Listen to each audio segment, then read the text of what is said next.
Welcome back everyone, another beautiful morning. এই রোদে যারা সাইক্লিং করতেছেন খুবই সাবধানে করবেন। সাবধানতা তো দুই প্রকার, একটা হচ্ছে শারীরিক, সেটা হচ্ছে আপনাকে থেকে থেকে পানি পান করা।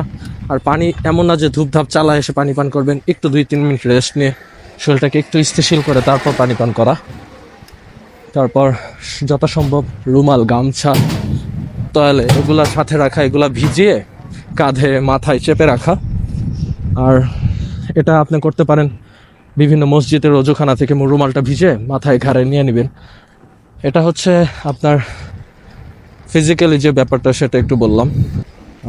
কোল্ড ড্রিঙ্কস খাবেনই না, বেভারেজ খুবই ক্ষতিকর, এটা খাবেন না। এখন আসেন সাইকেলের বিষয়। আমাদের যে ওয়েল ব্রেক যারা ইউজ করি, এটাতে মিনারেল ওয়েল থাকে, M447 ওয়েল ব্রেকটা আমি ইউজ করি। তো এই মিনারেল ওয়েলটা স্বাভাবিকভাবেই আমাদের ওয়েল ব্রেক প্রচণ্ড তাপে অনেকক্ষণ থাকলে এদিক দিয়ে ওয়েল লিক হয়। তো এই বিষয়টা খেয়াল রাখবেন। চলন্ত অবস্থায় সমস্যা নাই, বাট কোনো রোদে সাইকেল পার্ক করবেন না, এটা হচ্ছে নাম্বার 1। আর নাম্বার 2 যেটা, সেটা হচ্ছে আপনার সাইকেলের টায়ার। খুবই বি কেয়ারফুল, রোদের মধ্যে সাইকেল পার্ক করবেন না।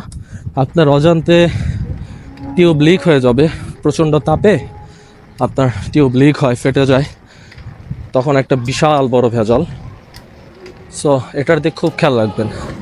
মোটামুটি স্বাভাবিক চলন বলনে এই দুটা জিনিস খুব খেয়াল রাখবেন।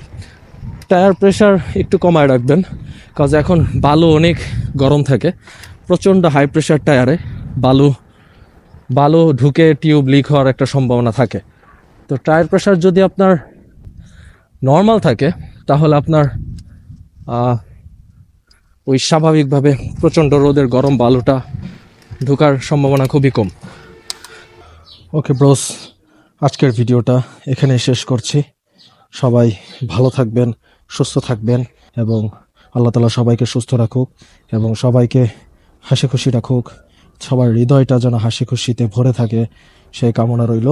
আজকের ভ্লগটি এখানে শেষ করছি। আল্লাহ হাফেজ।